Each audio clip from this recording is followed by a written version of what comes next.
Hey, welcome everyone to this event.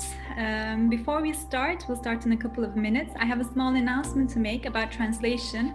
I'll make it in Turkish. Herkese merhabalar, hoş geldiniz.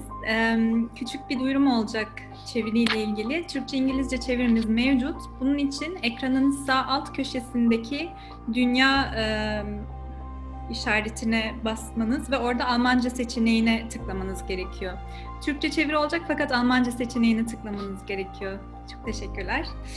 Okay, after that small announcement, like I said, welcome, a warm welcome to everybody. Today I'll be moderating this event. My name is Merve Kayıkçı.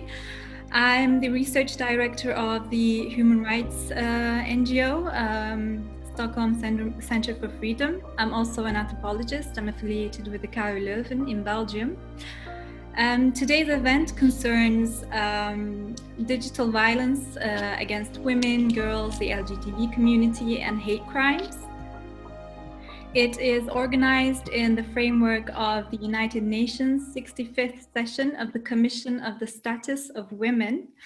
And it is organized by the association Solidarity with Others. And before I go into introducing our esteemed panelists, I'd like to talk a little bit about Solidarity with Others and what it does, and the general framework of what we'll be talking about today.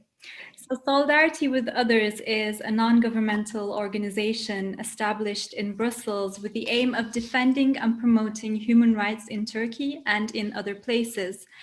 The team mainly consists of political exiles from Turkey, along with European citizens who have joined in as founders, employees, or volunteers.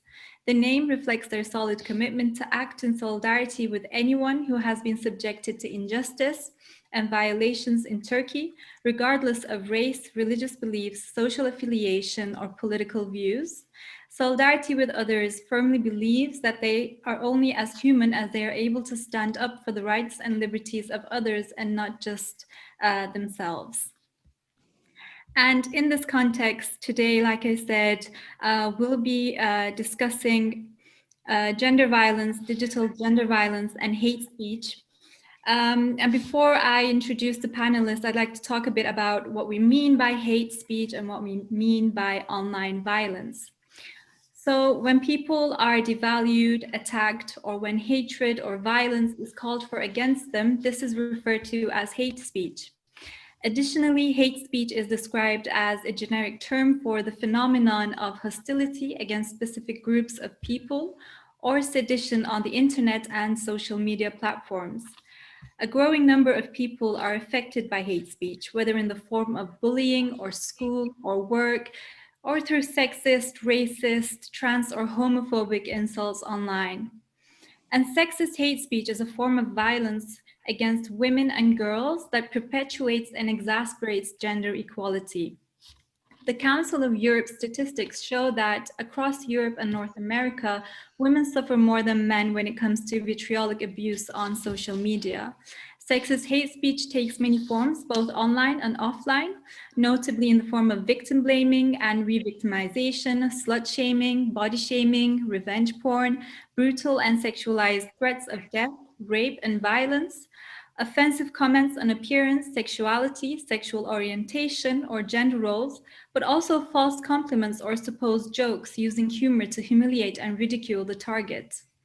But meanwhile, there is an observable connection between the rise of hate speech and on social networks and physical violence carried out in the outside world. Facebook, Twitter, and other platforms essentially fuel the fire behind such speech because social networks are built algorithmically in such a way that they reinforce particularly blatant statements that provoke extreme reactions in the form of likes. The networks then assume that this is a relevant contribution and give them more visibility. However, on the European level, there has also been actions against hate speech and online bullying and sexism. Namely, and especially the most important, the No Hate Speech movement, a large transnational campaign organized by the Council of Europe. And on the homepage, you can find those who are affected by online violence can find tools to combat hate speech. Now, having said this and given a small introduction to what we'll be talking about today, I'd like to introduce our first speaker, Ms. Samira Rafaeli, who is the co-president of the Anti-Racism and Diversity Intergroup in the European Parliament. She is the coordinator for Renew Europe in the Committee on Women's Rights and Gender Equality. Ms. Rafaela is also a member of the Committee on International Trade, where she is a vice coordinator for Renew Europe, and she is a substitute member in the Committee on Employment and Social Affairs and the Committee on Human Rights. Ms. Rafaela has been a member of the European Parliament since 2019. Prior to her election, she advised the Dutch police force on inclusion and diversity. So now I leave the floor to you, and also would like to remind again that you can add your questions on the chat box, and I will refer them to our panelists. Thank you. Thank you very much, and also for inviting me to this event, because it's a very, very important topic. It might not come as a surprise that women in politics face certain challenges. And I can tell myself, I am experiencing myself as a woman in politics, but also as a woman of color, that you face these biases and prejudices when entering politics. And this has shifted to also the online world. And that is very, very problematic. And in general, women have to justify already the way we speak, the way we dress, the way we behave, even more than our male counterparts do. And the online world now is an environment now where these kind of judgments can be shared anonymously and often without any consequences. So on top of prejudice and underestimation, women face this extra challenge in today's world.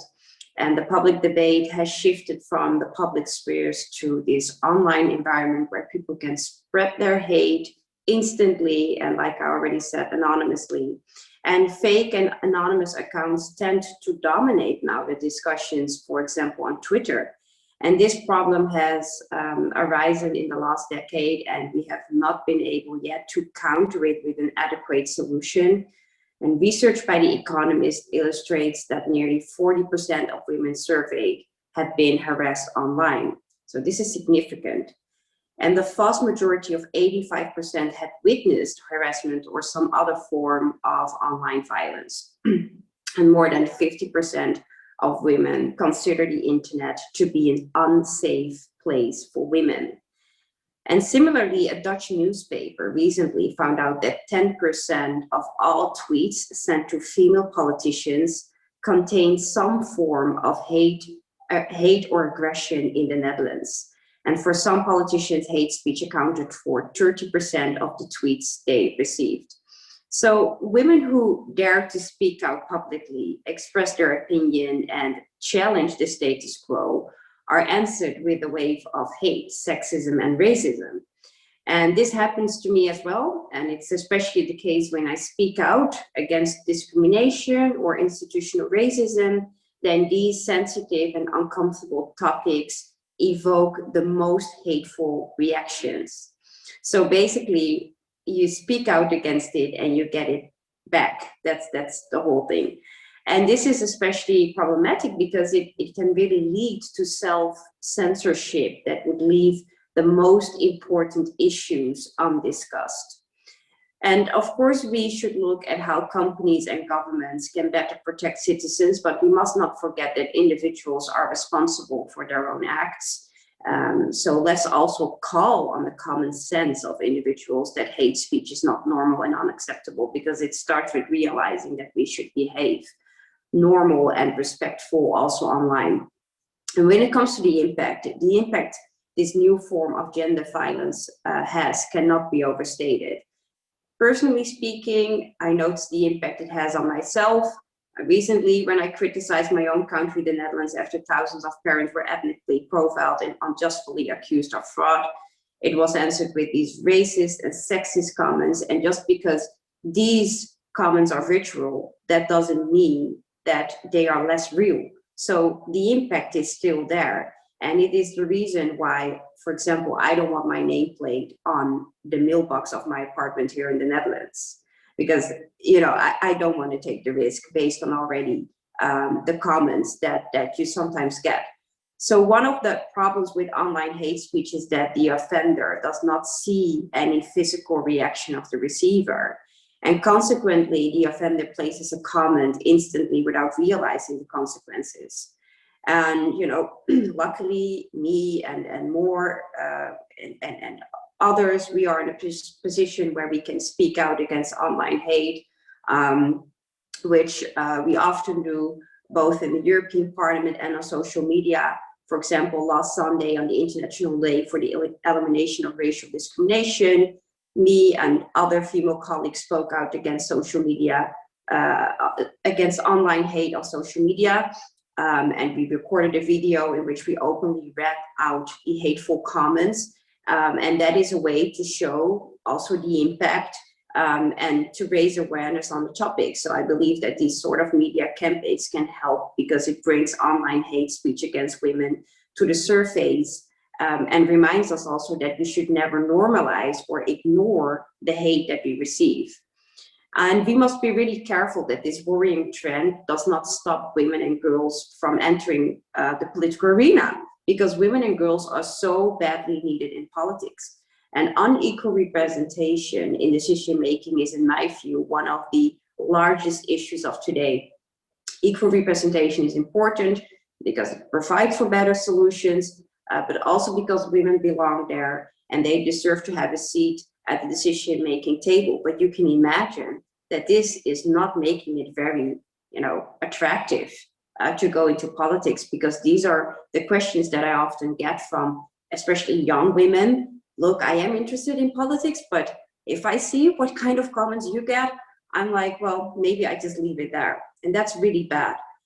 And with the increase of online violence, the next generation of young women might become very hesitant about entering the public debate and going into politics, or, you know, taking other very public influential roles. And I find that really worrying. So I feel really a sense of responsibility to challenge it together with my other colleagues in the parliament, and not only on my own behalf, but also on behalf of all young women out there who are looking at what people say about us and think to themselves, I don't ever want to be in that position. So it appears that many women are already doing some sort of self-censorship. I remember the very first collective attack that I received on social media. I was confronted with myself by thinking that, you know, I might get off of Twitter. Maybe I should just shut my mouth and don't say anything on Twitter anymore. But of course, I got over that. But, you know, there's the consequence of that is self-censorship. And Amnesty International research shows that nearly 1/3 of women who experienced online violence had stopped posting content that expressed their opinion on certain issues. And a similar study from the Research Institute Data and Society suggests that 41% of women between the age of 15 and 29 self-censored themselves to avoid online harassment. So it will require action and cooperation from all responsible actors, governments, companies, individuals, to fight against online violence, because these policies should focus on the actual harm that women face online. And we really need to take it seriously as real violence, and we need to deal with violence without restricting women's freedoms. When it comes to the role of the social media platforms, we should ensure together with them that the internet is a safe space, and the internet has become an integral play part of human existence, and increasingly also a critical space for marginalized populations to make their voices heard. And a woman's inability to feel safe online is an impediment to her freedom, as well as to her basic human rights. And the problem of online violence and harassment is often overlooked in discussions of violence against women. And women from marginalized communities, including women from ethnic minorities and women of color, are often disproportionately targeted with online abuse, which means that their voices are silenced more often than other women. And research show how women journalists and politicians of color experience more abuse than white women in the same roles do, and this abuse is often overly racist and sexist together. So this is also a very worrying trend that we see. And the first step to addressing online violence against women is to recognize that it is a legitimate and harmful manifestation of gender-based violence. So together with the social media platforms, we have to work towards effective solutions. People should not be able to hide behind fake accounts while posting the most primitive, sexist and racist comments. And some people tend to fall back on the argument of freedom of speech. And I agree that we should be able to express our opinions even online, but we must draw very clear and strict lines on where freedom of expression stops and where hate begins. And those lines are not always clear, and detection and enforcement can be very challenging. So many decisions will be subjective, and there will always be concerns that policies are being applied inconsistently for political or other purposes. So although social media companies and governments have stepped up their efforts, I really believe we can do better.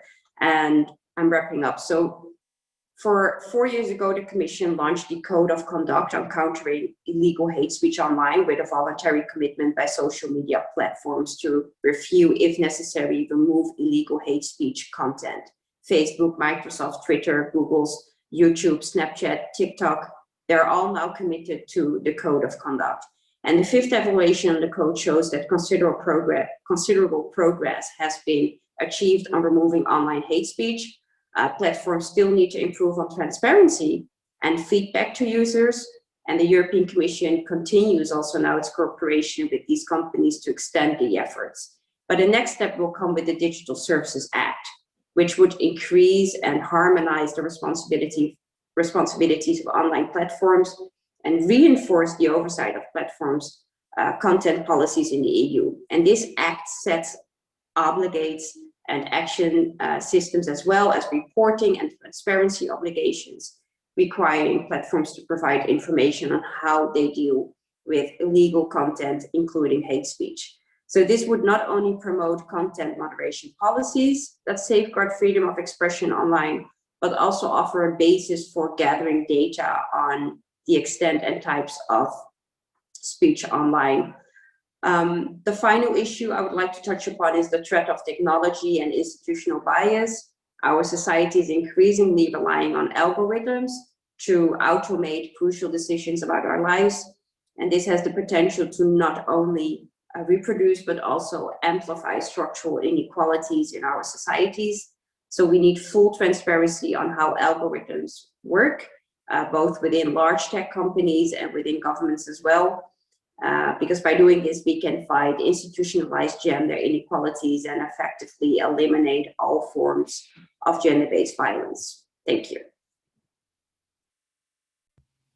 Yes, thank you very much. I mean, you raised some very significant, very important issues that I hope we can talk about further in the Q&A. Before we go on to our next speaker, I'd just like to make, again, the small announcement in Turkish about translation, because I see we have some new people who have arrived. Küçük bir duyuru tekrardan. Eğer Türkçeden İngilizceye çeviri isterseniz sağ alttaki dünya işaretine tıklayıp Almanca seçeneğini seçebilirsiniz, değerli katılımcılar. Okay. So our next speaker is Vivian Teitelbaum, who is a member of the parliament since 2004. She is active in social and health affairs, environment, gender equality, and the fight against racism, anti-Semitism, sexism, and homophobia. As former deputy to the mayor in the municipality of Exiled in Brussels, she has implemented the first gender-sensitive budget in a Belgian municipality. Active and recognized feminist, she is currently the co-founder and chair of the Observatory of Violence Against Women. She is the former president of the European Women's Lobby, elected in that position from 2012 to 2016, and of the French Council of Women in Belgium that she chaired from 2010 to 2018. On the issues of violence against women, Ms. Teitelbaum works on domestic violence, trafficking of human beings, prostitution, cyber hate, cyberbullying, female genital mutilation, rape, and economic violence.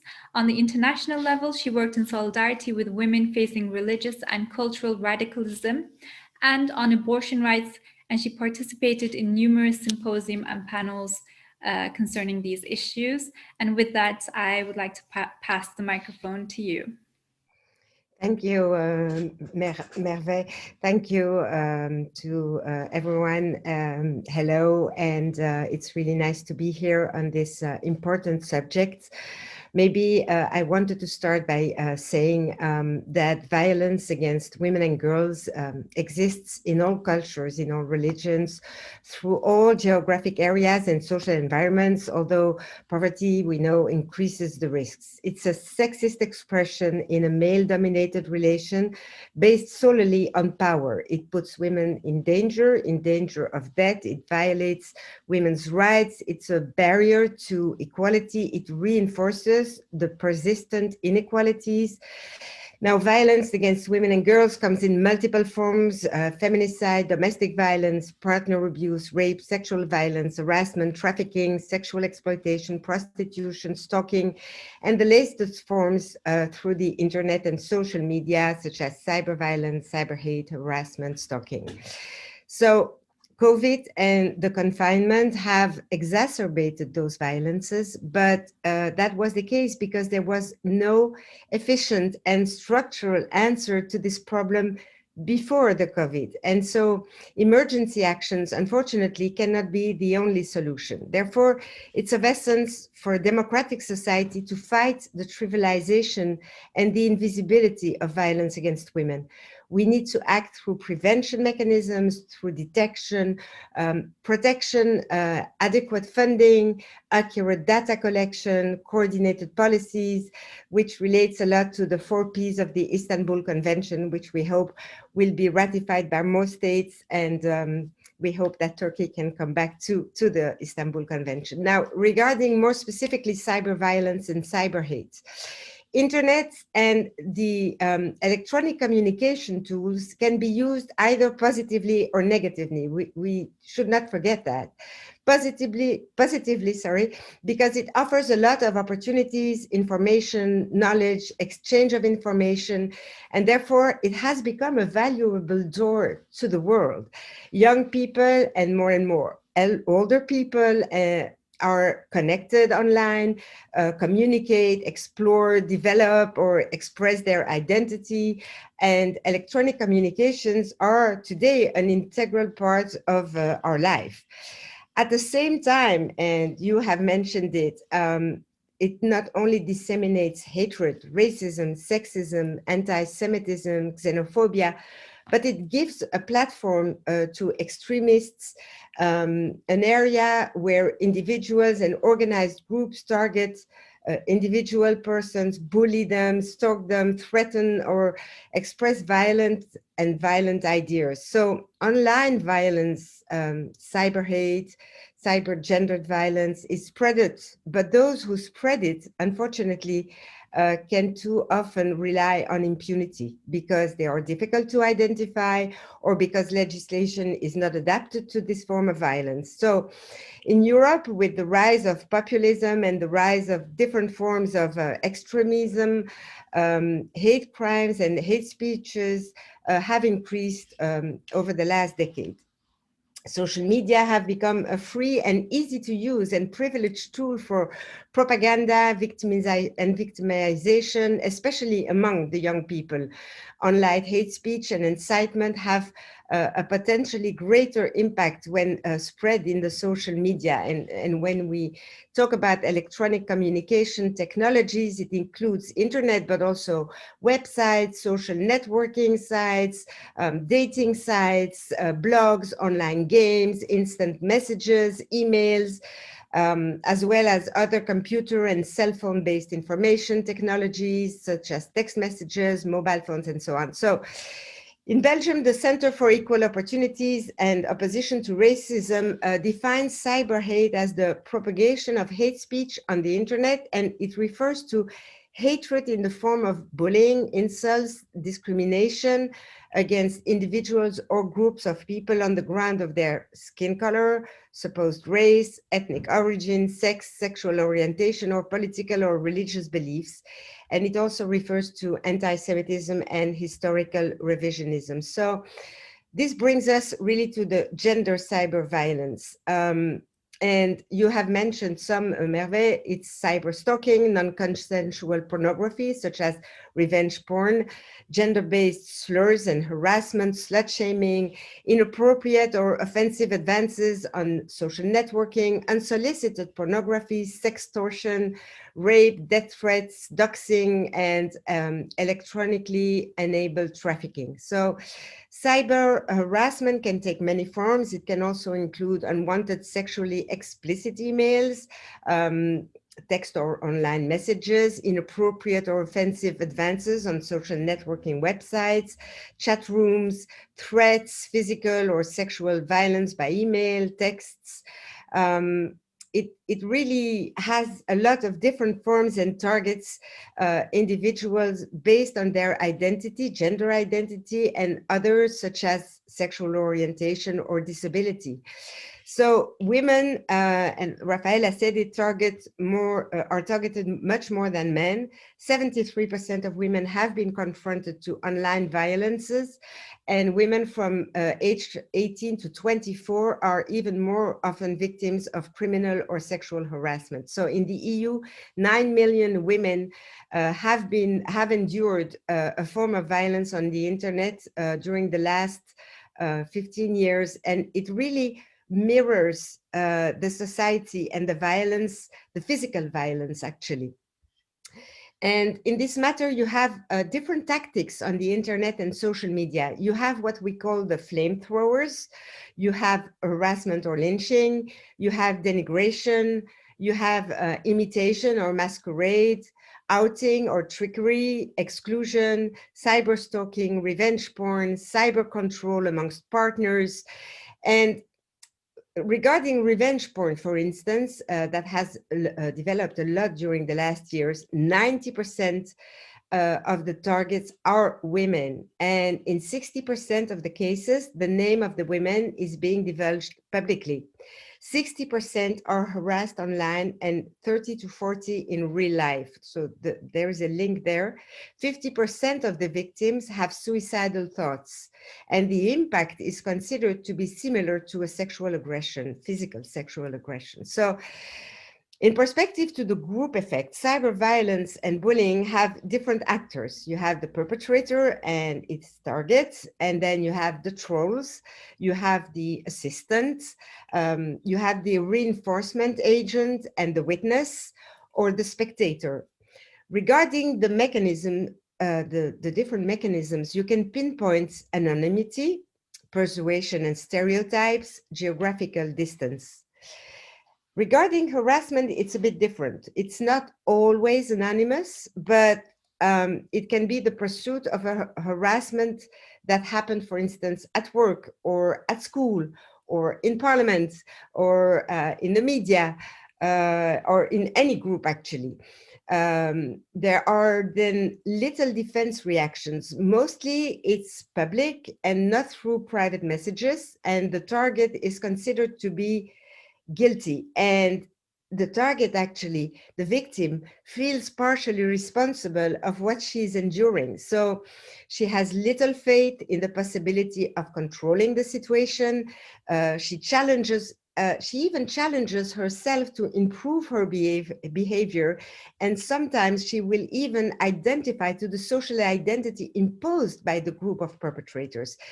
This then leads to auto-depreciation, little self-esteem, depression, solitude, dropping out in school or professionally, to addictions.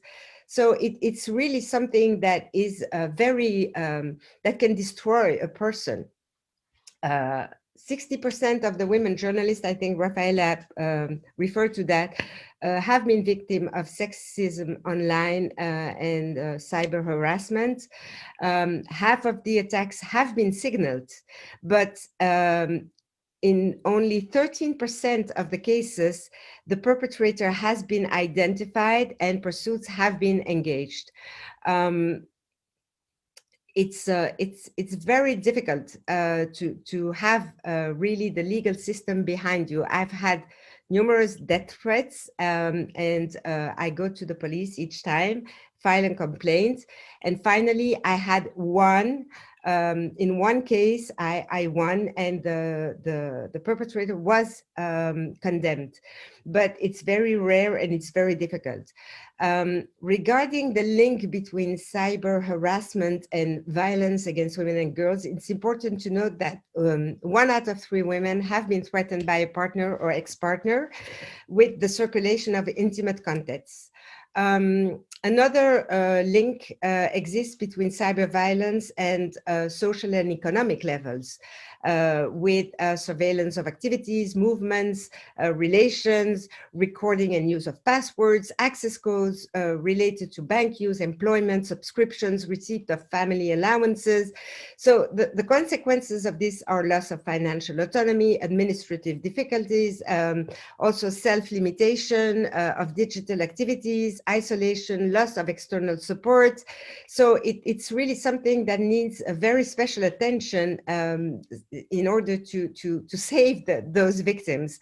You also have all everything that's linked to the stereotypes that support this sexism online, with the expectations of beauty, a sexual object, the fact that women cannot speak out or speak loudly about something. And so they are attacked and bullied, threatened by sexual violence, again, by rape, physical violence, or death. And so, you know, consequences of women are immediate. There is this feeling of abandonment that really comes very fast. Isolation, depressive disorders, anxiety, guilt, as I mentioned, psychic and emotional troubles, sleeping disorders, socialization disorders, and so on. And so it's really you know, in the recommendation, we really have to act on this impunity system. For instance, regarding sexist attacks, I have had calls to rape. I've been called names.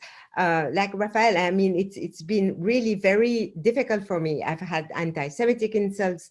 I've had death threats, and except for one case, you know, nothing happens. I mean, life just goes on and you live with that. And as Rafaela mentioned, she doesn't put her name tag where she lives. I never put my address, personal address, on my election campaign material, because it's something that you have to be careful about.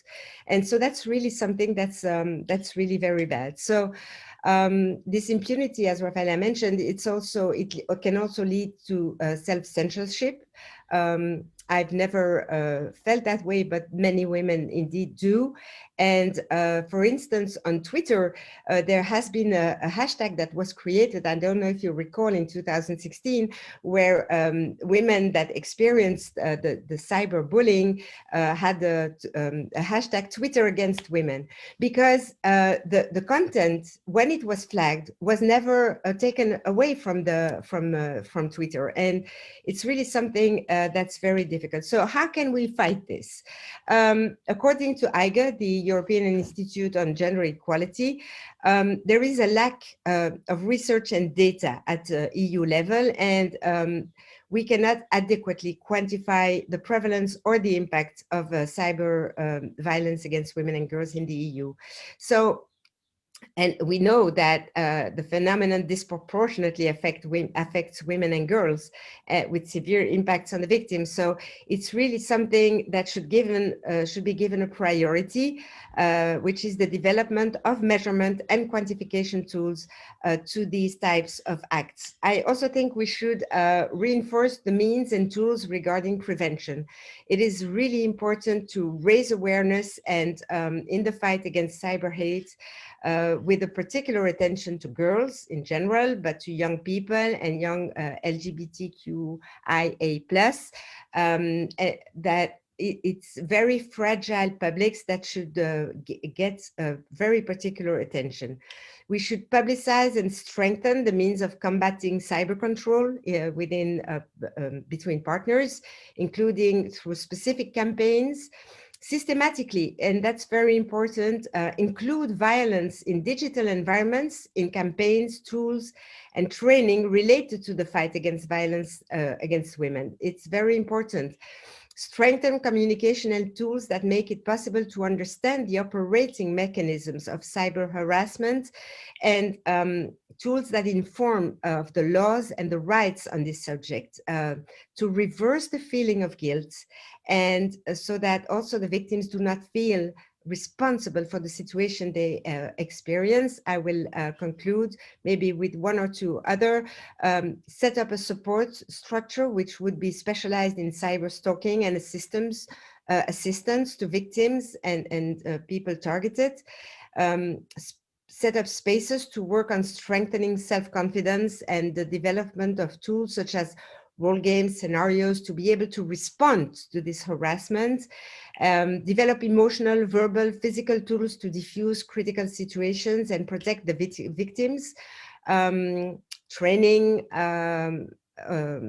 Also, maybe a last one is to create more tools for parents, because with the increase of in technological developments, their children have access to digital spaces earlier and earlier, and they cannot, they don't know what to do very often. So that's really something that's very important. And of course, fund women's associations much more, because they really help a lot in the support of the victims. So that's it. Right. Yes, thank you. Thank you very much. That was such an in-depth presentation. A lot of very important points, again, that have been raised. If anyone has a question, they can place it in the Q&A, and then we will address them at the end. Again, a small reminder.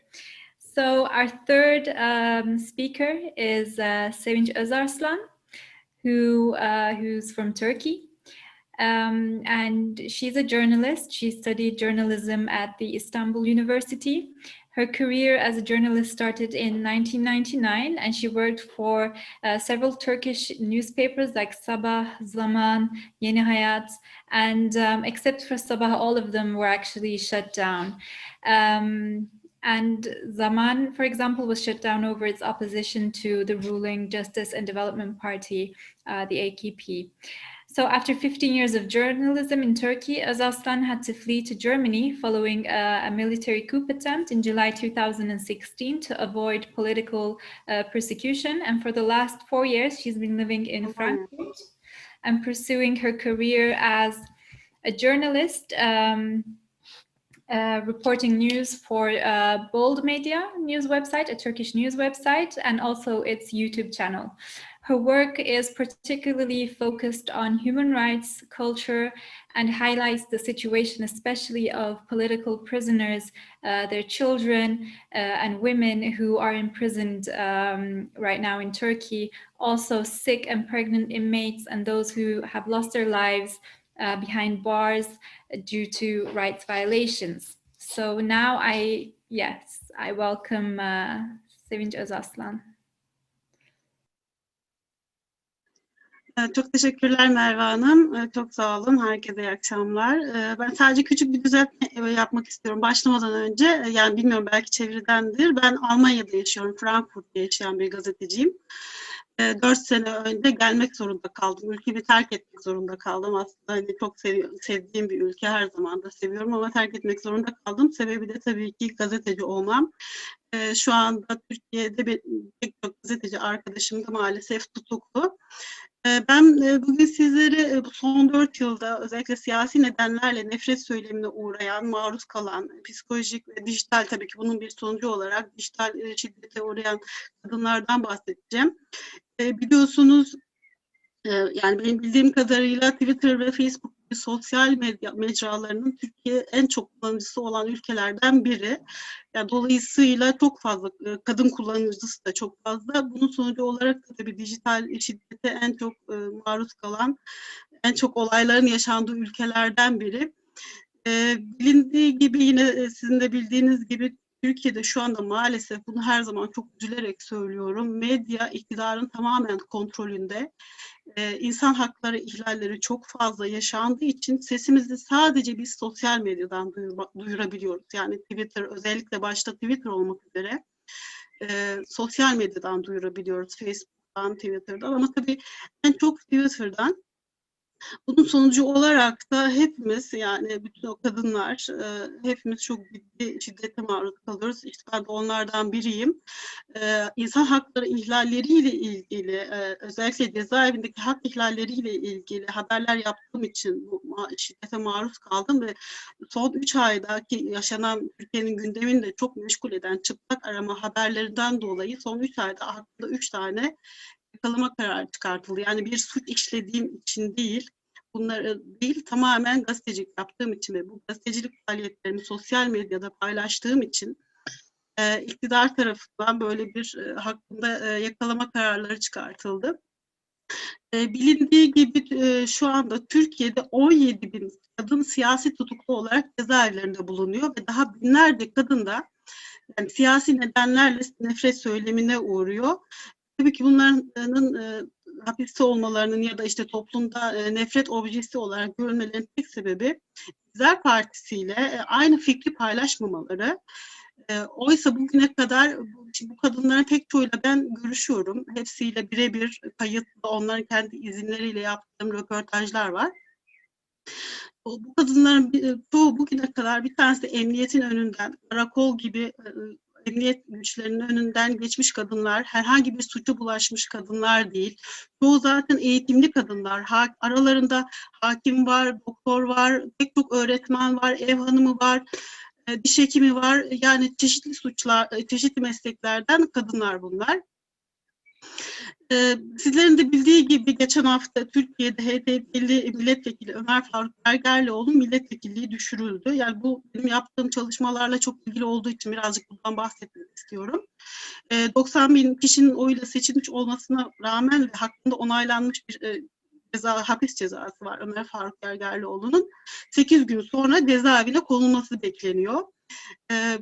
Gergerlioğlu'nun hapis cezası verilmesinin tek sebebi meclis kürsüsünde insan hakları ihlallerinin dile getirilmesi. Özellikle biraz önce bahsettiğim, yani artık hiçbir medya kurumunda sesini duyuramayan, sadece sosyal medyadan, Twitter'dan kendilerine yaşadığı hak ihlallerini anlatan kadınların seslerini Türkiye'de tek bir milletvekili gündeme getirdi. Bu da Ömer Faruk Gergerlioğlu'ydu.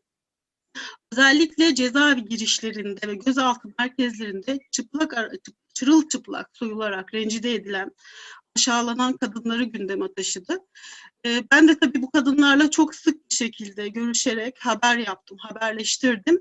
İlk olay 31 Ağustos 2020'de Uşak'ta meydana geldi. Yaklaşık 30 tane kız öğrenci. Bunların yaşları 20 ile 25 arasında, 19 ile 25 arasında değişiyor. Üniversite okuyorlar. Siyasi nedenlerle gözaltına alındı 30 tane kız öğrenci. Daha küçücükler. Ve Emniyet Müdürlüğü'nde bazıları, büyük bir kısmı çırılçıplak soyularak çıplak aramadan geçirildiler. 5 gün gözaltında kaldılar ve daha sonra bazıları serbest bırakıldı, bazıları tutuklandı. Ben serbest bırakılan tabii öğrencilerle görüşmek için uğraştım ve 3 tanesiyle görüşebildim. Çıplak aramanın yapıldığını biliyordum. İnşallah bu çocuklara da yapıldığını tahmin ediyordum. Hepsi 3 öğrenciyle kayıt altına alınmış röportajlar yaptım. Hala elimde var. Öğrenciler şöyle söylediler. İç çamaşırlarına kadar soyulduklarını ve oturup kalk hareketleri yapıldığını belirttiler. Daha sonra Gergerlioğlu bu şeyleri, öğrencilerin yaşadıklarını gündeme taşıdı. Çocukların çoğu, öğrencilerin çok örtülü öğrenciler ve daha çok böyle dindar ailelerin çocukları. Dolayısıyla din ve başörtüsü üzerinden iktidarda kalan AKP'yi ve vekillerini bu olay çok rahatsız etti. Bugüne kadar çok şey oluyor, insan hakları ihlalleri oluyor. Onlara karşı pek bir şey rahatsız olmadılar. Bu insan hakları onlara ihlalleri onları rahatsız etmedi ama yani kendilerinin söylemi üzerinden haksızlığa uğrayan öğrencileri gördükleri zaman bundan çok rahatsız oldular. Meclis kürsüsünde bunların gündeme getirilmesinden çok rahatsız oldular ve fiziksel ve psikolojik bir işkence olan çıplak aramanın varlığını reddettiler. Öncelikle tabii şunu belirtelim, çıplak arama birçok ülkede uygulanıyor bildiğim kadarıyla. Ancak daha çok uyuşturucu gibi, kaçakçılık gibi suçlar nedeniyle tutuklanan ve şüphe taşıyan insanlara yapılıyor. Beden çukurlarına bir şey saklanması ihtimaline karşı yapılan bir uygulama ve şartları var. Bunun da şartları var. Mesela bir kıyafet verilmesi gerekiyor. Böyle üzerlerine giyeceği ince bir kıyafet verilmesi gerekiyor. Doktor kontrolünde olması gerekiyor ve kesinlikle insanın onurunu incitmemesi gerekiyor. Siyasi nedenlerle, Türkiye'de siyasi nedenlerle tutuklanan kadınlara bunun yapılmasının nedeni toplumda oluşturan nefret söylemi. Ve bu tabii ki dijital ortamlarda da bu nefret söylemi çok sürükleniyor. Onları aşağılamak, rencide etmek, korkutmak, yalnızlaştırmak ve baskı kurarak psikolojik işkenceye maruz bırakmak. Tabii ki çırılçıplak soyuldukları ve bazı hareketler, otur kalk, ısınma gibi bazı hareketler yaptırıldıkları için bu psikolojik işkenceye de giriyor. Bütün bunlar iktidar diliyle toplumda oluşturulan bir nefret söylemisinin sonucu olarak ortaya çıkıyor ve bu yani böyle çok normal bir şeymiş gibi sosyal medyada da çok rahat bir şekilde söyleniyor ve kadınlara bununla ilgili üzerlerine baskı da kuruluyor. Biz tabii ki buna karşı ne yapabiliriz? Hani haber yaptıktan sonra biz bunlara karşı ne yapabiliriz diye çok düşündük ve Twitter başta olmak üzere tüm sosyal medya mecralarında bu nefret söylemine karşı bir kampanya başlattık. Kadınlara yapılan bu çıplak arama işkencesine sessiz kalmamaları çağrısında bulunduk. Bu tarihten sonra birçok kadın bana ulaşıp yaşadıklarını anlattı ama ortaya çıkıp kendi gerçek kimlikleriyle bunu anlatmak istemiyorlar. Çünkü hem yani bazıları dini sebeplerle, bazıları çok büyük bir kısmı korkutuldukları için, başlarına tekrar bir şey geleceklerinden korktukları için endişe taşıyorlar. Hem kendilerinin başlarına hem ailelerinin başlarına bir şey gelmesinden korktukları için konuşmak istemediler, anlatmak istemediler. Ondan sonra tam o günlerde yine iktidar partisinin milletvekilleri, yine maalesef bunu da çok üzülerek söylüyorum, beni çok yaralayan bir şey, kadın milletvekili bir açıklama yaptı ve Türkiye'de kadınların böyle bir aşağılamaya, böyle bir şeye, işkenceye maruz kalmadığını, yani dijital çıplak aramaya maruz kalmadığını söyledi. Ve özellikle kendisi gibi başörtülü bir milletvekiliydi, yani örtü kullanan bir milletvekiliydi ve kendisi gibi örtülü bir kadınlara bunların asla yapılmadığını, asla böyle bir şeye izin vermeyeceklerini söyledi. Tabii ki bu doğru değildi. Bu açıklamanın hemen akabinde bu aşağılayıcı duruma maruz kalan kadınlar tekrar konuştum ve hepsine cesaret geldi. Çünkü çok kızdılar. Yani yaşadıkları gerçek bir olay var ortada. Kendilerine yalancılıkla, iftirayla suçlayan bir söylemle karşıya kaldılar. Buna çok sinirlendiler ve pek çok kadın cesaretlendi. Video çekerek yaşadıkları şiddeti, psikolojik şiddeti, fiziksel şiddeti anlattılar.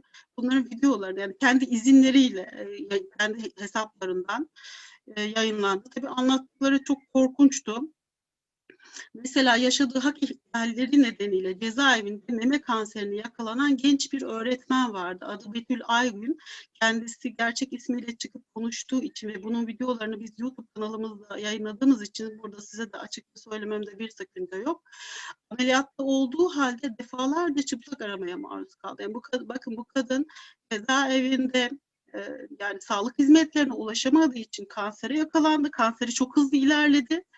Sonra ameliyat oldu. Ameliyattan sonra tekrar cezaevine götürülürken pek çok defa o halde yani çırılçıplak soyularak bu dayatmaya, bu işkenceye maruz kaldı. Ona konuştuğum başka insanlar da vardı. İşte hukuk fakültesinden yeni mezun olmuş genç avukatlar, adliyede çalışmış katipler, edebiyat öğretmeni, psikolog, Tabii gazeteci arkadaşım vardı. Onların hepsini yayınladık. Şu anda yani bu aramaya maruz kalmış 2 tane kadın gazeteci arkadaşım da hala daha cezaevinde. Mesela çok trajik bir şey beni çok üzmüştü. Bir yargı mensubunun eşi, yani bir yargıçın eşi, çırılçıplak soyulduktan sonra 3 kere kurbağa gibi zıplatıldığını söylemişti. Yani bu bizim için gerçekten çok zor bir şey. Düşünebiliyor musunuz? Tanımadığınız birinin karşısında soyunmak zorunda kalıyorsunuz ve bu çok böyle normal bir şeymiş gibi size dayatılıyor ve bu söylem yaygınlaştırılıyor. Yani siyasetçiler tarafından çok normal bir şeymiş gibi kabul edilmemiz isteniyor. Tabii ki bu videolar, yayınlanan videolar iktidar partisini çok kızdırdı ve bu kez maalesef bu çok üzücü ama bahsettiğim milletvekili mağdurları suçladı. Yani kadınları suçladı. Gerçekten buna çok üzülmüştüm. Neden bugüne kadar konuşmadınız, bu bir onursuzluktur diye, bugüne kadar susmalarını onlara böyle bir suçmuş gibi sunuldu ve bu şeyde Twitter'da çok fazla ya bununla ilgili açıklama yapıldı. Tabii ki bu suçlama paralı troller aracılığıyla da yaygınlaştırıldı. Şu an yani iktidar partisinin parayla tuttuğu troller var. Biz troll diyoruz onlara. Farklı hesapları işte bilinmeyen hesaplardan size saldırıyorlar. İşte tacizde bulunuyorlar. Cinsel içerikli fotoğraflarla sizi taciz ediyorlar. Aslında bu kadınlar bugüne kadar konuşmamaları nedeni yine kendileriydi, yani baskı, tekrar tutuklanma korkusu, ailelerine, eşlerine bir şeyler yapılacağı endişesiydi. Videoları yayınlanan kadınlar daha sonra iktidarın diliyle işte sosyal medyada dijital şiddete maruz kaldılar. Küfür, taciz, hakaret, cinsel içerikli sözler, ben de bunları çok yaşadım. İşte ilk başta da belirttiğim gibi bu haberleri yaptığım için çok böyle tehditvari ölüm mesajları da aldım. Yani öldürülme mesajları da aldım. Hayatımda hiç duymadığım hakaretleri, cinsel içerikli fotoğrafları, tacizleri yaşadım. Sonra da biraz önce de dediğim gibi bu haberleri paylaştığım için, yani insan hakları ihlalleri yaşayan insanların seslerini duyurduğum, bunların yazılarını, hikayelerini yazdığım için hakkında 3 tane yakalama kararı çıkartıldı. Yani herhangi bir suç değil. Bu nefret söylemiyle ilgili birkaç örnek verip bitirmek istiyorum. 2 yıl önce Almanya'ya gelmek zorunda kalan bir beden eğitimi öğretmeni var, Samira Polat. Semra Polat'ın maruz kaldığı bu nefret söylemi üzerinden siyasi tutuklu kadınlar ile eşleri cezaevinde olan kadınların maruz kaldığı nefret söylemine bir örnek vereceğim. Biliyorsunuz 15 Temmuz 2016 darbe girişiminden sonra bazı siyasetçiler ve dini grupların başkanları darbeden Gülenistleri sorumlu tuttu. Yani şöyle bir açıklamada bulundu. Onların eşleri size helaldir. Bunun anlamı şu: onların malları, canları sizin olduğu gibi kadınlarının bedenleri de size aittir. Yani bedenlerini istediğiniz gibi kullanabilirsiniz. Böyle bir açıklama yaptı. Yani o kadınlar bir savaş ganimeti olarak görüldü. Bu açıklamalar yüzünden birçok kadın hem birçok kadın korku yaşadı. Eşleri cezaevinde olanlar ve olmayanlar toplumda bize şimdi tecavüz edecekler diye çok büyük endişeyle yaşadılar. Tek başlarına dışarı çıkamadılar. Ondan sonra bunun en büyük sonucu da ülkesini terk etmek zorunda kaldılar. Semra Polat bu isimlerden biri. Almanya'da yaşıyor. Biz kendisiyle görüşüp YouTube kanalımızda yayınladık yaşadıklarını. Ve kendisi 39 yaşında bir beden eğitimi öğretmeniydi. Ve yaptığı şey şu: önce çalıştığı okul kapatıldı. İşsiz kaldı. Sonra karı koca tarlalarda işçilik yaparak hayatlarını tutunmaya çalıştılar bir süre. Kocası akademisyendi, yani akademisyendi ve işte inşaatlarda çalıştı. Sonra eşi tutuklandı. 16 ay cezaevinde kaldı eşi. Bakın hiçbir ilgileri yok. Yani siyasetle herhangi bir şeyle hiçbir ilgileri yok. Ama toplumda oluşturan bu nefret söylemi ve dijital ortamlarda, sosyal medyada yaygınlaştırılan bu nefret söylemi yüzünden yaşıyor bütün bunları. Sonra cezaevindeyken takip edildi. Yani bunlar tutanak olarak resmi kayıtlara girdiği için takip edildiğini size rahatlıkla söyleyebiliyorum. Çocuğunu ne zaman okula almaya gitse bu kendisini takip eden insanları gördü. Daha sonra da artık eşi 16 ay cezaevinden çıktıktan sonra kendilerini hiç güvende hissetmedikleri, başlarına ne gelecek bilmediği için, taciz, tecavüz artık neyle karşılaşacaklar bilmediği için Türk ülkelerini terk etmek zorunda kaldılar. Şu an bir tane daha örnek vereceğim. Bu çok beni çok yaralamıştı. O kadar üzülmüştüm ki yani tamamen sosyal medyanın rahatlığı, ondan sonra bu nefret söylemiyle ilgili çok ciddi bir örnek. Bir cezaevinde yaşanıyor. Kızıyla birlikte eşini ziyarete giden bir kadınla görüştüm ve onun size bana anlattıklarını aktaracağım. Anne kızıyla birlikte cezaevine gidiyor, eşini ziyaret edecekler. O gün görüş günü. Kız da yeni ergenlik dönemine giren bir çocuk. Vücut hatları yeni oluşuyor. Yani bedeninin üst kısmındaki vücut hatları yeni oluşuyor.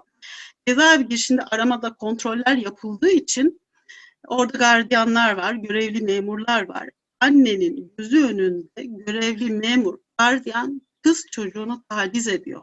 Gözünün önünde. Ve bu kadın gözünün önünde yapılan bu şeye hiç sesini çıkartamıyor. Bunun tek bir sebebi var, toplumda oluşturulan nefret söylemi. Çünkü o kadın orada sesini çıkarsa, gidip şikayet etse kendisini de tutuklayacak. Kim şikayet edeceği bir makam yok. Şikayet edeceği bir makam yani onu haklı görmeyecek. Onu suçlu görecek. Yani yalan söylüyorsun diyecek, inanmayacak ya da sen iftira atıyorsun diyecek. Ondan sonra bu tarz şeylere maruz kalacağı için anne buna ses çıkartmıyor ve gözünün önünde bir kız çocuğunun taciz edilmesini izlemek zorunda kalıyor. Sonra da tabii ki bu tarz olaylar o kadar çok ki eşi cezaevinden çıktıktan sonra aileleriyle insanlar ülkelerini terk etmek zorunda kaldılar. Yani durup dururken bu insanlar ülkelerini terk etmiyorlar. Çok ciddi bir nefret söylemiyle karşı karşıyalar. Bunlar belki çok böyle küçük örnekler gibi görülebilir ama yani şimdi bu gardiyanların, memurların bu kadar böyle aleni bir şekilde bir annenin gözü önünde çocuğunu taciz etmesinin sebebi tabii ki yani hiçbir şekilde bir yaptırıma uğramamaları, ceza almamaları, ondan sonra özellikle iktidardakilerin, siyasetçilerin bu konudaki kendilerine rahatlık sağlamaları, Twitter'da olsun, sosyal medya alanlarında olsun, nasıl olsa arkamızda birileri var, biz rahatız, işte bize bir şey olmaz gibi düşüncelerinden dolayı bunları yapabiliyorlar. Bu beni çok üzmüştü. Yani her yerde bunu anlatıyorum belki. Bir de son olarak şunu söyleyebilirim, hamilelikle alakalı. Şimdi Türkiye'de en son açıklanan resmi rakamlara göre 780 bebek anneleriyle beraber cezaevinde. Bu rakamı 2 sene önce açıkladılar. 2 senedir açıklamıyorlar. Neden? Çünkü bu kadar çok bebeğin cezaevinde olması onların tabii iktidarlarına zarar veren bir şey. İlk başta bazı milletvekilleri soru önergesi verdiği için bunu açıklamak zorunda kalmışlardı. Ama ondan sonraki hiçbir önergeye de cevap vermediler. Bunlar açıklanmıyor maalesef. Daha fazla çocuk ve bebek cezaevinde olduğu biliniyor. İktidar Partisi'nin iddiasına göre bu kadar çocuğun cezaevinde olmasının sebebi annelerin bilerek hamile kalmaları. Yani şunu iddia ediyorlar, bebekli kadınlar cezaevinde vardır demek için işte nefret söylemine uğrayan bu kadınların bilerek hamile kaldığını iddia ediyor. Özellikle bunu iktidardaki kadın milletvekilleri çok dile getirdi. Yani kadınların bunu dile getirmesi beni çok üzüyor. Yani biz erkeklerin şiddetine, tacizlerine çok maruz kalan kadınlarız ama yani kadının kadına yaptığı şey daha çok yaralayıcı oluyor. Bu da beni çok üzmüştü. Yani hiçbir şekilde eşleriyle zaten görüşemiyorlar. Ondan sonra kadınlar nasıl hamile kalacaklar ki bebeklere yapılsın, cezaevine girsin. Böyle bir durum var. Bu söylem de sosyal medyada çok yapıldı. Twitter'da özellikle çok gündeme getirildi ve siyasi tutuklanan kadınlara ya da işte nefret söylemine uğrayan kadınlara siz bilerek hamile kalıyorsunuz gibi çok böyle çirkin saldırılar yapıldı. Bunlar çok üzüldü. Görüştüğüm, haber yaptığım kurbanların bir kısmı, büyük bir kısmı Almanya'da yaşıyor. Samira Polat Almanya'da biraz önce söylediğim gibi. Biz yaptığımız röportajları YouTube kanalımızda yayınladık. İşte DM'nin ve Avrupa'nın diğer kurumlarının kadınların yaşadıkları dinlemelerini gerçekten çok teşekkür ederim. Çünkü gerçekten bizim için çok önemli. Çok sağ olun. Söyleyeceklerim bu kadar. Okay, thank you, Sevinc Özarslan, for really going into the details of what's going on in Turkey. Of course, the record of women's rights in Turkey right now is dismal. I mean, Turkey just withdrew from the Istanbul Convention last weekend. Even before then, we couldn't say that Turkish women were absolutely protected against violence physically or on online social media platforms. But right now I'm seeing images coming out on Twitter where members of the LGBT community are being attacked. And of course, the question of political prisoners, especially female political prisoners, and how they've become the enemies of the state in a way, and how hate speech towards them is being really disseminated on social media, even by top government officials, has become a reality of the country. So now we can move on to the quick Q&A, and we have good time. I have several questions, but before I ask my questions, I'd like to address the ones that were placed in the Q&A. And right now we have 170 participants. So if you have your questions, please do not hesitate to ask them in the Q&A section below, and then we will try to address all of them. So the first question is, I guess, for all of the panelists, and it is, what is the reason that digital violence against women go unpunished, considering the fact that the identities are public? The identities, I guess, of the victims.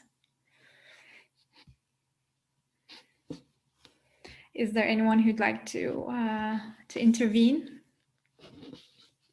Okay, I can start, and I'm sure Rafaela will have Samira, sorry, will have some things to add as well. So first of all, the identity of the victims are public, but the identity of the authors, the perpetrators, are not always public. So they can hide behind false identities and trolls, and so it's not always easy to identify them.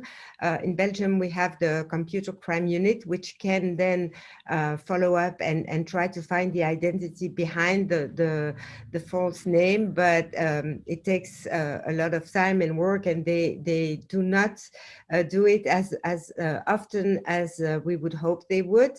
But I would answer in a more general way. You know that violence against women goes unpunished online and offline. I mean, you know, in Belgium, only 1 out of 10 women will report violence, will report rape, will report harassment online or offline. Only 1 out of 10. And on those cases reported, only 16% of the perpetrators will be condemned. So it is really a very low rate of condemnation, even offline. And as we know, you know, online mirrors offline. You get this low rate because it's not a priority. Violence against women is not a priority. We don't even have today a directive at European level. We don't even have legislation in many countries that is sufficiently, you know, strong to act on that. So unfortunately, violence against women online or offline goes unpunished far too often. Yeah, adding to this question, I'd like to ask, with the before the Me Too movement, there was this idea that advances towards women in the workplace was flattering, something that is unimportant. It was in no way considered as sexual harassment. And then we had this global movement, and then all of a sudden, thousands and millions of women came forward and said, yes, this is harassment. Like, I feel uncomfortable about this. Do you see such a movement concerning online harassment and digital violence, even at a small scale at the moment? Yes, I think you see comparable movement now because we all realizing that it is now that violence is also shifted now to the online world. So yes, I do see a movement that might is comparable, but that I also feel like is very necessary. So it is really the time now to speak out, take a strong stance against it. And like I said, for example, I did a small social media campaign together with my female colleagues last weekend, but these kind of campaigns are now pretty popular to do, right? So you see more and more of these kind of campaigns where this kind of violence is being exposed, but it becomes more difficult when you want to expose online because we are dealing with this anonymous, a lot of anonymous and fake accounts and trolls.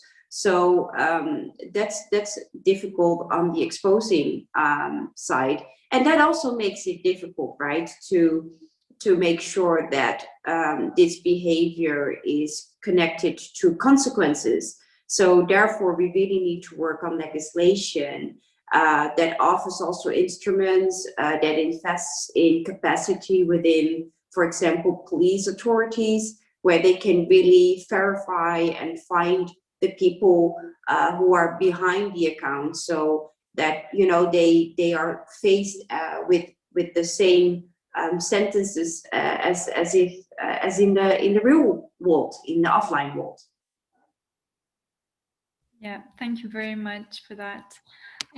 There's another question. Hi, what do you think about the laws like La Olimpia in Mexico? I don't know if you're familiar with this law, and the negative of the federal government. Yeah, and the negative aspects, I guess, of the federal government trying to make it into a national law. I don't know if anyone with La Olimpia. So I'm the co-chair also of the Women's Forum within the Euro, Latin America and Caribbean delegation. And as I understood, the question is about and the negative of the. So is it then meant that the federal government is responding negative to making such a proposal into national law? And what we think of that? That's the question. I think so. Yes, I think. Yeah. So, but no, I think the proposal in itself should be really engaged and incorporated in existing law or a new law.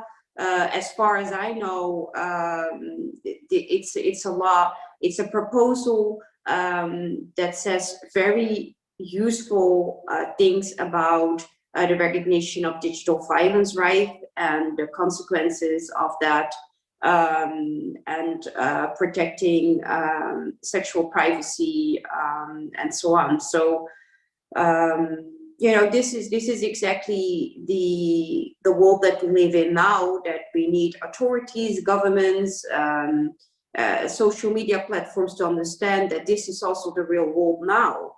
And it means that also our new legislation, our new policies need to be changed based on that new reality. So yes, it is very important. And in the EU, for example, we are debating now cyber violence and what we can do also in terms of legislation against cyber violence. Therefore, the digital, the new proposal for the Digital Services Act is very important. So it is a trend, it is a new development that we do see here in the EU when it comes to legislation. So I would be very supportive of transforming such proposals into legislation. Yeah.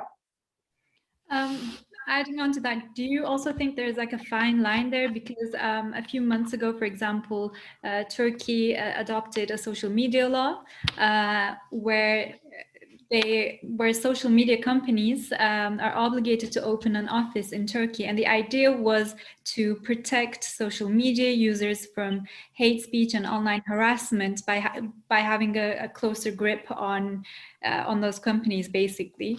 And there was a lot of criticism in that activists argue that in a way the government was trying to control social media and the content of social media for its own political gains.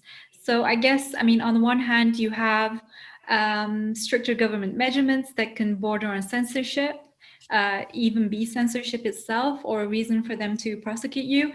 And then also you have, yes, unsupervised social media content that can turn into violence against vulnerable populations.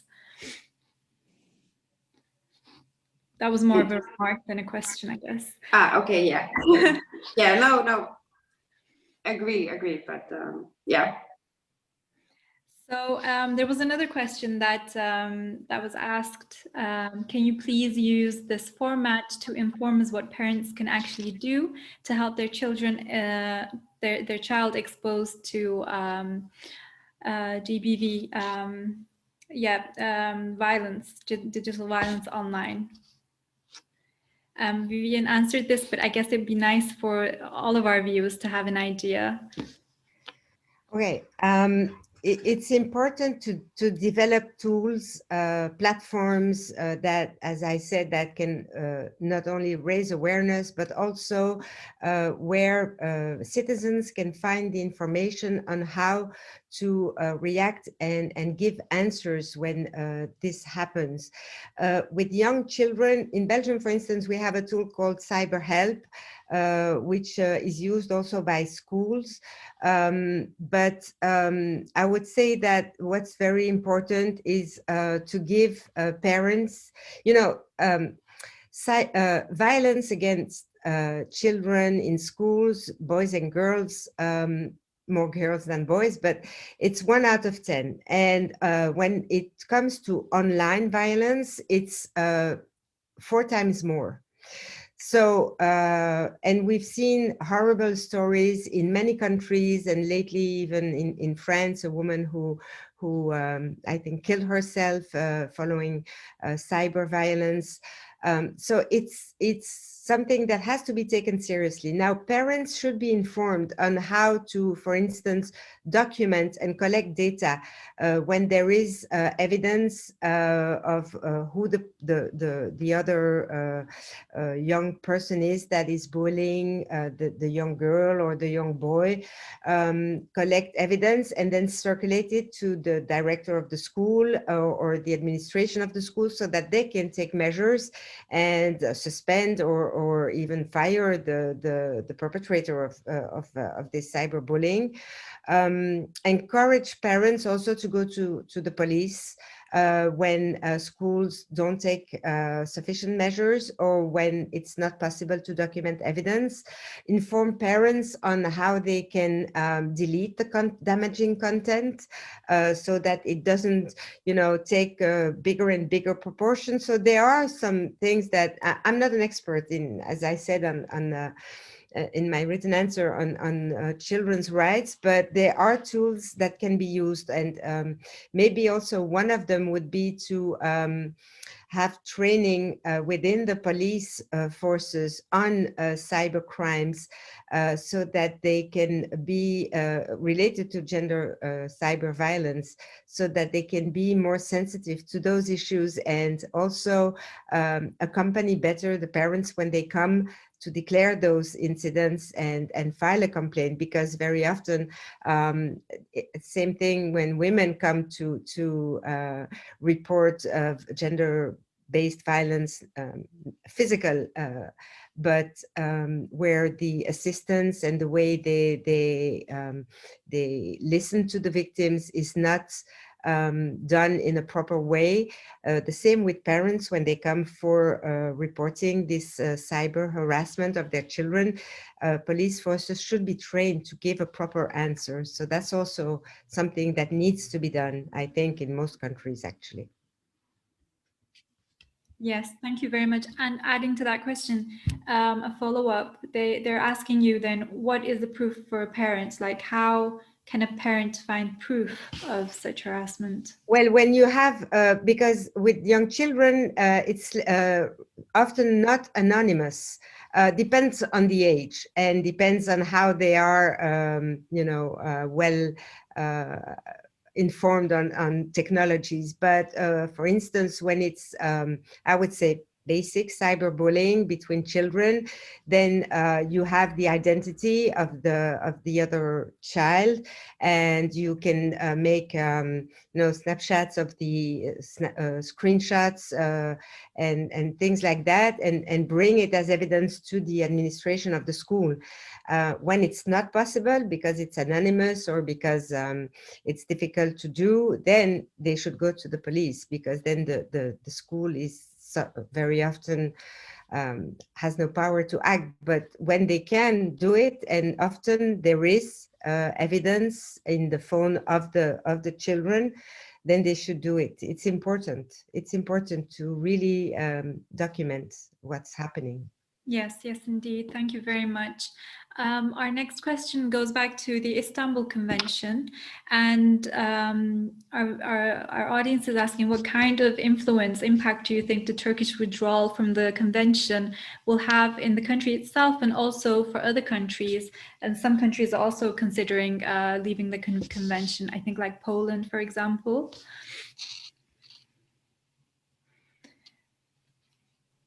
Samira, you want to? Yes, and I also would like to give the word to Sevinc, but well, the consequence of this is, of course, the lack of legal protection that women already have, victims of domestic violence, victims of violence, female victims of violence in general. So, and the Istanbul Convention is very, very important, making sure that there's a stronger legal protection for the victims. And this can be the consequence of that, because it's already bad. It's not that, suddenly it becomes even worse. No, the situation is already bad in some of the countries. But it's also a combination of violence against women, but also, for example, in Poland, you see the situation now with the right of abortion. You see it in combination with LGBTI hate. You see it with all kinds of other, issues concerning fundamental rights. And this is really distorting. It creates panic, and it really undermines the values that we stand for. So it's truly an attack on our values, but also on the safety and the fundamental rights of women. Yeah. Yeah, thank you very much. So I guess there aren't any more questions from the audience, but I have two final concluding questions. One of them is for you, Samira. You touched upon that, as a woman of color, that you are subjected to different kinds of online harassment that also include racism. And also you, Vivian, you mentioned, you were receiving anti-Semitic remarks also on social media. So, I mean, would you like to develop a bit more on this diversity aspect and what it means to be a woman of minority backgrounds or a woman of color, and to have to endure also sexism? And if there is a level of awareness about this too, like if the general society, I mean, other women also aware about this, the racism aspect of online hate speech. And my final question is for Sevinc. Maybe you would like to talk a bit about how you find the motivation to continue with your journalism, especially since now you were ousted from your country, you're in Europe. I guess life must be very difficult, and also you're viewing all that violence from a distance, which will also have an impact maybe on your emotional and psychological state as well. Yes, thank you. So, you know, it's definitely challenging, right? To get such comments and attacks, and I think that it wasn't really clear all the time. Also, in my direct environment, that especially women of color experience a combination of hate attacks consisting of racism and sexism together. So I noticed that when we published the video last Sunday, it was even shown in a famous Dutch TV show, and because it became very clear that, you know, there's this strong interlink between sexism and racism, and it's a very toxic cocktail. So that's something that I see is not has not been discussed a lot, because also the lack, of course, of women of color in politics and in the public domain. So that also means that if you are the minority, then, you know, it will be more difficult to make a point out of the issues that you can really relate to. And it becomes more and more, but you need then also a movement behind you, or, for example, working with civil society organizations together so that they can like strengthen the message and the issues that you know want to put high on the agenda. But it takes longer before people realize, for example, the problem of racism and sexism together. And that's why we really wanted to do the video, because it shocked many people, but also to raise this awareness. And it's not always easy. It makes it more difficult if you know that not many people can relate to what you're experiencing. But you know, that's why network supports are very important. So that's why, you know, you see many women now working together and talking about this, and also, you know, I'm working on this topic with women of color, but also with white women, you know, many other women with other backgrounds that understand and share that we should make a point out of it. And that gives me really a lot of hope and strength. So it's good to see that so many women are working together in politics. Yeah. Great. If you have something to add, Vivian, feel free.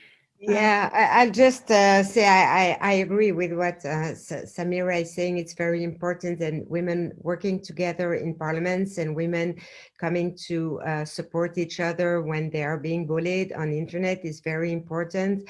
But you know, even if you're a politician and you know how to fight back, it's always shocking when you get those insults or threats. It's not something you can get used to. Every time you think, wow, you know, what's happening to me? Why am I getting this? I'm fighting for democratic values. I'm defending women's rights. I'm fighting racism, anti-Semitism, or homophobia, and then I get those you know, insults and threats, rape threats, death threats, and you think, and you know, I get anti-Semitic ones, I get sexist ones. Sometimes I get I put a comment on women's rights, and then I get an anti-Semitic response, and I think, wow, where is this coming from? I'm not even talking about anything relating to my being Jewish, or, you know, and then sometimes I put something that's related to the fight against anti-Semitism, and I get sexist remarks, and then you think, okay, something is going on there. And on the fight against anti-Semitism, it's quite a lonely fight, I have to say. It's not something where you get a lot of support. So, but I have to tell you, every time I get those insults or threats, it makes me want to fight more. It puts me in a position where I just want to stay there and fight back and give democratic answers to those undemocratic attacks. And I think it's important. And as Samira said, it's important we do that together and be strong about that and not let anything pass. You know, every time we should react or go to the police and file a complaint or react back on social media and not let it become trivialized. It has to remain something that is, you know, labeled as something bad, unacceptable, and we have to refuse it. Yes, I agree. I mean, I guess that is really the spirit we need to embody in our activism. Thank you very much. And the final question to Sevinc Özarslan, if you'd like to reflect. Evet, çok teşekkürler. Ben Sayın Rafaela sanırım İstanbul Sözleşmesi hakkında benim fikrimi merak ediyor. Ben onunla ilgili birkaç bir şey söylemek istiyorum. İstanbul Sözleşmesi 2014 yılında Türkiye'de kabul edildiğinde Cumhurbaşkanı Erdoğan'ın eşinin öncülüğünde yapılan paneller sonucunda işte ilk kabul edilmişti ve o dönemde Avrupa kurumlarıyla çok ciddi böyle paneller, organizasyonlar yapıldı Türkiye'de ve kabul edildiğinin yılın hemen ardında Türkiye'de kadın cinayetlerinde çok ciddi bir şekilde düşüş olmuştu. En düşük olduğu yıl o yıl. Ondan sonra tabii ki bu ciddiye alınmadı. Yani daha sonraki bu kararlı tavırları çok yapılmadı, sürdürülmedi. Şimdi bu kadar tartışılmasının ve kaldırılmasının sebebi, yani sözleşmeden çıkılmasının sebebi farklı yaşam tarzlarına olan tahammülsüzlük maalesef. Özellikle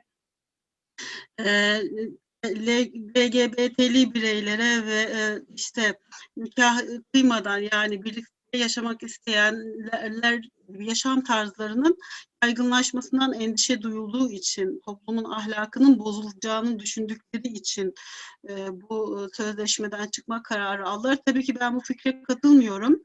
Her türlü herkesin yaşam hakkı, istediği gibi yaşama hakkına sahip de eğer bu yaşama hakkında bir şiddete maruz kalacaksa, LGBT'li bir üye maruz kaldıysa ya da işte evlenmeden, nikah kıymadan sevgilisiyle ya da partneriyle bir kadın yaşamak istiyorsa ve orada bir şiddete maruz kalıyorsa onların hakları da korunmalı. Maalesef insan hakları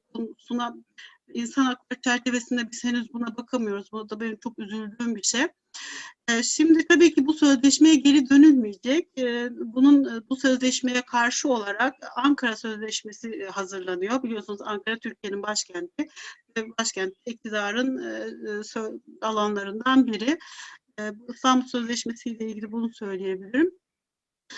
Merve Hanım, sizin sorunuza gelince, yani bu kadar çok insan hakları ihlaline uğrayan mağdurlarla konuşuyorsun. Bu benim psikolojimi nasıl etkiliyor? Bana bunu sordunuz. Bana çok fazla sorulan bir soru. Bunlarla ilgilenmek tam tersine beni güçlü kılıyor.